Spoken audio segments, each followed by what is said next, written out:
Karimnagar Uppal ఆర్ఓబీని ఇంకన్నాళ్లు సాగదీస్తారు. Contractor railway అధికారులపై కేంద్ర మంత్రి తీవ్ర ఆగ్రహం.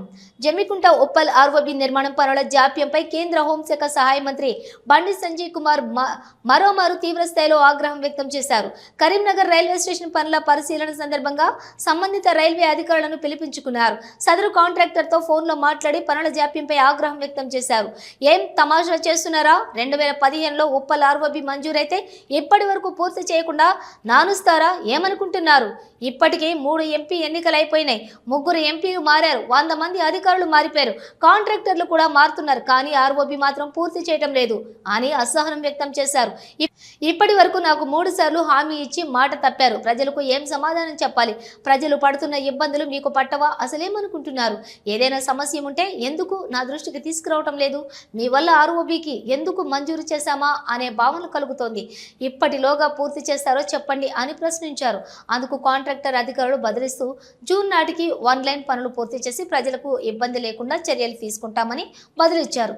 వెంటనే కేంద్ర మంత్రి స్పందిస్తూ ఇప్పటి వరకు 3 సార్లు నాకే మాట ఇచ్చి తప్పారు. ఇది మీకు చివరి వార్నింగ్. జూన్ నాటికి 1 లైన్ పనులు పూర్తి చేయకపోతే నేనే అక్కడికి వస్తా. జేసీబీ తీసుకుని వచ్చి మొత్తం ఆర్ఓబీని కూల్చివేయిస్తా. ఆలస్యం జరిగినందుకు అక్కడి ప్రజలకు క్షమాపణ కోరుతా. మీలో ఒక్కరికి కూడా వదిలిపెట్టను. మాట తప్పిన కాంట్రాక్టర్ను బ్లాక్ లిస్ట్ లో పెడతా. బిల్లును మంజూరు చేయకుండా చేస్తా. నిర్లక్ష్యం వహిస్తున్న అధికారులపై చర్యలు తీసుకుంటా అని అల్టిమేటం జారీ చేశారు. తీగులగుట్టపల్లి ఆర్ఓబీ పనులు నత్తనడకన కొనసాగుతూ ఉండటం పైన కేంద్ర మంత్రి అసహనం వ్యక్తం చేశారు. సంబంధిత అధికారులను పిలిచి కారణాలను అడిగి తెలుసుకున్నారు. భూసేకరణ, విద్యుత్ స్తంభాల తరలింపు వల్లే జాప్యం జరుగుతోందన్న అధికారుల తీరుపైన మంత్రి మండిపడ్డారు.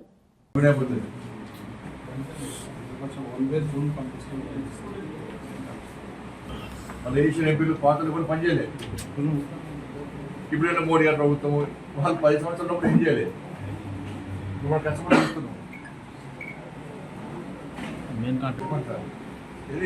ఈ ఉపాధి అవుతారా, చేస్తారా, చేయరా?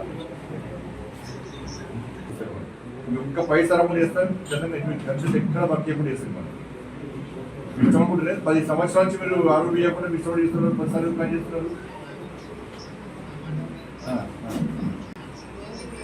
అంతమంది ఎవరు సార్?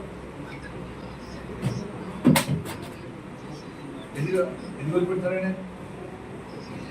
ఎందుకు వెళ్ళిపోతా? ప్రాబ్లం ఏంటి సార్? మీరు ఎక్కడ ప్రాబ్లం ఎక్కడ సార్? మీ ప్రాబ్లం ఎక్కడ? నేను మీకు నెంబర్ ఇచ్చిన, మా నెంబర్ ఇచ్చినారు. ఏమని ఇచ్చిన? మీకు ప్రాబ్లం ఉంటే ఇవన్నీ వచ్చి ఒకసారి ఏపీఎస్ కలవండి. కలిసి మీకు ప్రాబ్లం కాకుండా ఇవన్నీ ఇష్ట బాధ్యత కాదండి. మీరు ఒక్కసారి వచ్చి కలిసిరా. ఇప్పుడు నేను కలిసినప్పుడే ల్యాండ్ అక్విజిషన్ అంటారు. నేను కలిసినప్పుడే పోర్స్ ఆరో ఇదే మాట. నేను కూడా నేను కలిసినప్పుడే పోర్స్ అంటారు. నేను కలిసినప్పుడే ల్యాండ్ అక్విజిషన్ కాలేస్తానంటారు. కాదు, మీకు ప్రాబ్లం ఉండొచ్చు, ఏదో అవుతుంది. నేను ఈ ప్రాబ్లం ఎవరు చెప్పాలి? ఎంత ఆఫీసర్ చెప్పాలి. చెప్పుకున్న వాళ్ళకి వస్తే మేము ఆఫీసర్ గురించి మాట్లాడి మీకు వాళ్ళకి ఏం ప్రాబ్లం లేకుండా చేసే భాష వాళ్ళు. కానీ పిల్లలతో మాట్లాడుతూ మీరు కలిసినప్పుడల్లా వచ్చినప్పుడల్లా ల్యాండ్ అక్విజిషన్ అంటారు. ఇది అందరితో వచ్చినప్పుడు సేమ్ ఇష్యూ చెప్పారు. చెప్తేనే ఆ రోజు ఇదే విషయం చెప్పాను. నేను రాసుకో, మీ ముందంటే ఎస్సీ గారితో మాట్లాడినా, సి గారితో మాట్లాడినా, మీ ముందంటే ఓపెన్ మాట్లాడాలి. వాళ్ళు మీరు సహాయపడాలి. కన్సల్ట్ ఆఫీసర్ పిలిపించినారు, చేస్తాను. ల్యాండ్ అక్విజిషన్ అన్నారు. డిఆర్ఓ ఆడివారు వచ్చేవారు. ఆడివారు వస్తే ఆడివారు చెప్పినారు, చేసేస్తాను. మళ్ళీ మీరు నాకు కలిసి వాళ్ళు సేమ్ ఇష్యూ చెప్తున్నారు.